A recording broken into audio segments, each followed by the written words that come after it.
ವೀಕ್ಷಕರೆಲ್ಲರಿಗೂ ದೈನಿಕ ರಾಶಿ ಫಲ ವಿಶೇಷ ಕಾರ್ಯಕ್ರಮಕ್ಕೆ ಸ್ವಾಗತ. ಇವತ್ತಿನ ಈ ವಿಡಿಯೋದಲ್ಲಿ ನಾವು ವರ್ಷ 2026 ರ ಏಪ್ರಿಲ್ ತಿಂಗಳಿನ 7ನೇ ತಾರೀಕಿನ ದಿನ ಮಕರ ರಾಶಿಯ ಫಲಗಳನ್ನು ತಿಳಿದುಕೊಳ್ಳಲಿದ್ದು, ಈ ದಿನ ಮಕರ ರಾಶಿಯ ಜಾತಕದವರ ಪಾಲಿಗೆ ಹೇಗೆ ಸಾಬೀತಾಗಲಿವೆ, ಈ ದಿನ ಗ್ರಹ ನಕ್ಷತ್ರಗಳ ಸ್ಥಿತಿಗತಿಗಳೇನು ಮತ್ತು ಇಲ್ಲಿ ಉಂಟಾಗಲಿರುವ ಯೋಗಗಳ್ಯಾವುವು, ಈ ಯೋಗಗಳ ಪ್ರಭಾವ ನಿಮ್ಮ ಮೇಲೆ ಹೇಗೆ ಕಾಣಿಸಿಕೊಳ್ಳಲಿದೆ, ಜತೆಗೆ ಈ ದಿನಗಳಂದು ನೀವು ಹೊಂದಿರಬೇಕಾದ ಎಚ್ಚರಿಕೆ ಏನು ಅನ್ನೋದೆಲ್ಲವನ್ನ ವಿಸ್ತಾರ ರೂಪದಲ್ಲಿ ಇಲ್ಲಿ ತಿಳಿದುಕೊಳ್ಳೋಣ. ಮಾಹಿತಿ ತಿಳಿದುಕೊಳ್ಳುವುದಕ್ಕೂ ಮುನ್ನ ನಮ್ಮ ವಿನಂತಿ ಎಂದರೆ, ನೀವಿನ್ನೂ ನಮ್ಮ ಚಾನೆಲ್ ಸಬ್ಸ್ಕ್ರೈಬ್ ಮಾಡಿಲ್ಲವೆಂದರೆ ದಯವಿಟ್ಟು ಈಗಲೇ ನಮ್ಮ ಚಾನೆಲ್ ಅನ್ನು ಸಬ್ಸ್ಕ್ರೈಬ್ ಮಾಡಿ. ಹಾಗೆ ನಿರಂತರ ವಿಡಿಯೋ ಅಪ್ಡೇಟ್ಸ್ಗಳಿಗಾಗಿ ಪಕ್ಕದ ಬೆಲ್ ಐಕಾನ್ ಕ್ಲಿಕ್ ಮಾಡಿ. ವೀಕ್ಷಕರೇ, ದೈನಿಕ ರಾಶಿ ಫಲಗಳನ್ನು ತಿಳಿದುಕೊಳ್ಳುವುದಕ್ಕೂ ಮುನ್ನ ಈ ದಿನ ಗ್ರಹ ನಕ್ಷತ್ರ ತಿಥಿಗಳ ಮಾಹಿತಿ ಮತ್ತು ಯೋಗಗಳ ಕುರಿತು ನೋಡೋಣ. ಈ ದಿನವು ಮಂಗಳವಾರದ ದಿನವಾಗಿರಲಿದ್ದು, ಚೈತ್ರ ಮಾಸದ ಕೃಷ್ಣ ಪಕ್ಷದ ಪಂಚಮಿಯ ತಿಥಿ ಇರಲಿದೆ. ಪಂಚಮಿ ತಿಥಿಯು ಈ ದಿನ ಮಧ್ಯಾಹ್ನದ 4:34 ಇರಲಿದ್ದು, ನಂತರದಲ್ಲಿ ಷಷ್ಠಿ ತಿಥಿ ಪ್ರಾರಂಭವಾಗಲಿದ್ದೆ. ಜತೆಗೆ ಈ ದಿನ ರಾತ್ರಿಯ 5:54 ಜ್ಯೇಷ್ಠ ನಕ್ಷತ್ರದ ಗೋಚರವಿರಲಿದ್ದು, ನಂತರದಲ್ಲಿ ಮೂಲ ನಕ್ಷತ್ರದ ಗೋಚರ ಪ್ರಾರಂಭವಾಗಲಿದ್ದೆ. ಜತೆಗೆ ಈ ದಿನ ಮಧ್ಯಾಹ್ನದ 4:17 ವ್ಯತಿಪಾತ ಹೆಸರಿನ ಯೋಗ ಇರಲಿದ್ದು, ನಂತರದಲ್ಲಿ ವರಿಯಾನ್ ಹೆಸರಿನ ಯೋಗ ಪ್ರಾರಂಭವಾಗಲಿದ್ದೆ. ಇನ್ನು ಈ ದಿನ ಚಂದ್ರದೇವನು ವೃಶ್ಚಿಕ ರಾಶಿಯಲ್ಲಿ ಗೋಚರಿಸಲಿದ್ದೆ. ಅದೇ ಸೂರ್ಯದೇವನು ಈ ದಿನ ಮೀನರಾಶಿಯಲ್ಲಿ ಗೋಚರಿಸಲಿದ್ದಾನೆ. ಇನ್ನು ಈ ದಿನದಂದು ಅಭಿಜಿತ್ ಮುಹೂರ್ತ ಬೆಳಿಗ್ಗೆಯ 11:58 ಇಂದ ಮಧ್ಯಾಹ್ನದ 12:49 ಇರಲಿದ್ದೆ. ಇದು ಈ ದಿನದ ಗ್ರಹ ನಕ್ಷತ್ರ ತಿಥಿಯ ಕುರಿತಾದ ಮಾಹಿತಿಯಾಗಿದ್ದು, ಇದರ ಆಧಾರದ ಮೇಲೆಯೇ ನಿಮ್ಮ ದಿನಚರಿಯಲ್ಲಿಯೂ ಬದಲಾವಣೆ ಕಂಡು ಬರಲಿದೆ. ಇನ್ನು ಈಗ ಈ ದಿನದ ಮಕರ ರಾಶಿಯ ಫಲಗಳ ಕುರಿತು ನೋಡುವುದಾದರೆ, ನಿಮ್ಮ ವೈಯಕ್ತಿಕ ಸಮಸ್ಯೆಗಳು ಮಾನಸಿಕ ಸಂತೋಷವನ್ನು ಹಾಳು ಮಾಡಬಹುದು. ಆದರೆ ಒತ್ತಡವನ್ನು ನಿಭಾಯಿಸಲು ಆಸಕ್ತಿದಾಯಕವಾದದ್ದನ್ನೇನಾದರೂ ಓದುವ ಮೂಲಕ ಸ್ವಲ್ಪ ಮಾನಸಿಕ ವ್ಯಾಯಾಮ ಮಾಡಿಕೊಳ್ಳಿ. ನೀವು ಇತರರ ಮೇಲೆ ಹೆಚ್ಚು ಖರ್ಚು ಮಾಡಬಯಸುತ್ತೀರಿ. ನಿಮ್ಮ ಮನೆಯ ವಾತಾವರಣವನ್ನು ಬದಲಾಯಿಸುವ ಮೊದಲು ಅದಕ್ಕೆ ಇತರರ ಅನುಮೋದನೆ ಇದೆ ಎಂದು ಖಾತ್ರಿಪಡಿಸಿಕೊಳ್ಳಿ. ಪ್ರೀತಿಯಲ್ಲಿ ಬೀಳುವುದು ಇಂದು ನಿಮಗೆ ಕೆಟ್ಟದಾಗಿರಬಹುದಾದ್ದರಿಂದ ನೀವು ಜಾಗರೂಕರಾಗಿರಿ. ಬ್ಯಾಂಕಿಂಗ್ ಕ್ಷೇತ್ರದಲ್ಲಿನ ವೃತ್ತಿಪರರು ಉತ್ತಮ ವಾರ್ತೆಯನ್ನು ಪಡೆಯುತ್ತಾರೆ. ಕೆಲವು ಕಾರ್ಡ್ ಹೆಚ್ಚು ಪ್ರಚಾರ ಅವಕಾಶಗಳು ಇವೆ. ನೀವು ಸಂತೋಷ ದ್ವಿಗುಣ ಸಹೋದ್ಯೋಗಿಗಳು ನಿಮ್ಮ ಸಂತೋಷವನ್ನು ಹಂಚಿಕೊಳ್ಳಬಹುದು.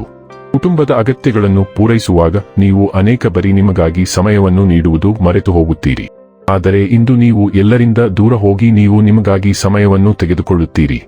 ನಿಮ್ಮ ವೈವಾಹಿಕ ಜೀವನ ನೀರಸವಾಗಿದೆ ಎಂದು ನಿಮಗೆ ಅನಿಸಬಹುದು. ಸ್ವಲ್ಪ ಉತ್ಸಾಹ ತಂದುಕೊಳ್ಳಿ. ಈ ಸಮಯವು ನಿಮ್ಮ ಜೀವನದಲ್ಲಿ ಕೆಲವು ಅನಿರೀಕ್ಷಿತ ಮತ್ತು ವಿವರಿಸಲಾಗದ ಘಟನೆಗಳನ್ನು ತರಬಹುದು. ನೀವು ಭೇಟಿಯಾಗುವ ಪ್ರತಿಯೊಬ್ಬರಿಗೂ, ವಿಶೇಷವಾಗಿ ವಿರುದ್ಧ ಲಿಂಗದ ಜನರಿಗೆ, ಕೋಮಲ ಭಾವನೆಗಳು ನಿಮ್ಮಿಂದ ಸುಲಭವಾಗಿ ಹರಿಯುತ್ತವೆ. ನೀವು ಅವರನ್ನು ಹೆಚ್ಚು ಮೆಚ್ಚಿಸಲಿದ್ದೀರಿ. ಕೆಲಸದ ಸ್ಥಳದಲ್ಲಿ ಮತ್ತು ಮನೆಯಲ್ಲಿ ಜನರೊಂದಿಗೆ ಹೊಂದಿಕೊಳ್ಳಲು ನೀವು ಮಾಡಬೇಕಾದ ಕೆಲಸದ ಬಗ್ಗೆ ನಿಮಗೆ ಅರಿವು ಮೂಡುತ್ತದೆ. ಆರೋಗ್ಯ ಮತ್ತು ಸ್ವಾಸ್ಥ್ಯ ಬಗ್ಗೆ ತಿಳಿದುಕೊಳ್ಳೋಣ. ನಿಮ್ಮ ಮನಸ್ಥಿತಿಯಲ್ಲಿ ಏರುಪೇರು ಉಂಟಾಗಬಹುದು.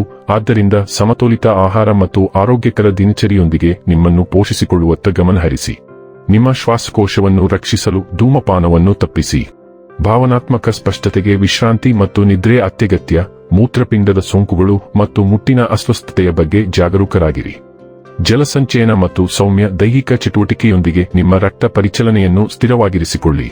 ಡೈಲಿ ಲವ್ ಮತ್ತು ರಿಲೇಶನ್ಶಿಪ್ ಬಗ್ಗೆ ತಿಳಿದುಕೊಳ್ಳೋಣ. ನಿಮ್ಮ ಅನುಗ್ರಹದ ಭಾವನೆಯು ಚಿಂತನಶೀಲ ಸಂವಹನ ಮತ್ತು ಅರ್ಥಪೂರ್ಣ ಸಂವಹನಗಳನ್ನು ಬೆಂಬಲಿಸುತ್ತದೆ. ಉದಾರತೆ ಸ್ವಾಭಾವಿಕವಾಗಿ ಬರುತ್ತದೆ ಮತ್ತು ನೀವು ನಿಮ್ಮ ಭಾವನೆಗಳನ್ನು ಸ್ಪಷ್ಟತೆಯೊಂದಿಗೆ ವ್ಯಕ್ತಪಡಿಸಲು ಸಾಧ್ಯವಾಗುತ್ತದೆ. ಹಗುರವಾದ ಮನಸ್ಥಿತಿಯು ಉಷ್ಣತೆ ಮತ್ತು ಸಂಪರ್ಕವನ್ನು ಸೇರಿಸುತ್ತದೆ. ಹಂಚಿಕೆಯ ನಗು ಮತ್ತು ಸೌಕರ್ಯಕ್ಕೆ ಸ್ಥಳಾವಕಾಶವನ್ನು ನೀಡುತ್ತದೆ. ಸ್ಥಿರ ತಾಳ್ಮೆ ಭಾವನಾತ್ಮಕ ಸ್ಥಿರತೆಯನ್ನು ಬಲಪಡಿಸುತ್ತದೆ. ಪ್ರೀತಿ ತನ್ನದೇ ಆದ ವೇಗದಲ್ಲಿ ಬೆಳೆಯಲು ಸಹಾಯ ಮಾಡುತ್ತದೆ. ನಿಮ್ಮ ಸಂಬಂಧದಲ್ಲಿ ಆಳವಾದ ತಿಳುವಳಿಕೆಯನ್ನು ಪ್ರತಿಬಿಂಬಿಸಲು ಮತ್ತು ಪೋಷಿಸಲು ಈ ಶಾಂತಕ್ಷಣವನ್ನು ಬಳಸಿ. ವೃತ್ತಿ ಮತ್ತು ಹಣ ಬಗ್ಗೆ ತಿಳಿದುಕೊಳ್ಳೋಣ. ಇಂದು ನೀವು ನಿಮ್ಮ ಕೆಲಸದೊಂದಿಗೆ ಆಳವಾಗಿ ಸಂಪರ್ಕ ಹೊಂದಿದ್ದೀರಿ ಎಂದು ಭಾವಿಸಬಹುದು. ಬಲವಾದ ಭಾವನಾತ್ಮಕ ಸ್ವರವು ನಿಮ್ಮ ಕ್ರಿಯೆಗಳನ್ನು ಮಾರ್ಗದರ್ಶಿಸುತ್ತದೆ. ಆತ್ಮವಿಶ್ವಾಸವು ನಿಮ್ಮ ಯಶಸ್ಸಿಗೆ ಬೆಂಬಲ ನೀಡುತ್ತದೆ, ಆದರೆ ನಿಮ್ಮನ್ನು ಅತಿಯಾಗಿ ವಿಸ್ತರಿಸಿಕೊಳ್ಳದಂತೆ ಎಚ್ಚರವಹಿಸಿ. ಸ್ಪಷ್ಟ ಮತ್ತು ಚಿಂತನಶೀಲ ಸಂವಹನವು ಮುಖ್ಯವಾಗಿದೆ. ಯೋಜನೆಗಳಲ್ಲಿ ಅನಗತ್ಯ ಪ್ರಯತ್ನಗಳನ್ನು ತಪ್ಪಿಸಿ ಮತ್ತು ವೃತ್ತಿಪರ ಅಥವಾ ವೈಯಕ್ತಿಕ ಸವಾಲುಗಳನ್ನು ಎದುರಿಸಲು ಪ್ರಾಮಾಣಿಕತೆಯು ದಾರಿ ಮಾಡಿಕೊಡಲಿ. ಇನ್ನು ಕೊನೆಯದಾಗಿ ಈ ದಿನ ಮಾಡಿಕೊಳ್ಳಬೇಕಾದ ಉಪಾಯಗಳ ಕುರಿತು ನೋಡುವುದಾದರೆ, ಬೆಳ್ಳಿಯ ತುಂಡಿನ ಮೇಲೆ ಶುಕ್ರ ಯಂತ್ರವನ್ನು ಕೆತ್ತಿಸಿ ಅದನ್ನು ಪೂಜಿಸುವುದರಿಂದ ಕುಟುಂಬ ಜೀವನದಲ್ಲಿ ಸಂತೋಷ ಉಳಿದಿರುತ್ತದೆ. ವೀಕ್ಷಕರೇ, ಇದಾಗಿತ್ತು ಮಕರ ರಾಶಿಯ ಜಾತಕದವರ ದೈನಿಕ ರಾಶಿ ಫಲದ ಮಾಹಿತಿ ಇಷ್ಟವಾದರೆ ವಿಡಿಯೋವನ್ನು ಲೈಕ್ ಮತ್ತು ಶೇರ್ ಮಾಡಿ.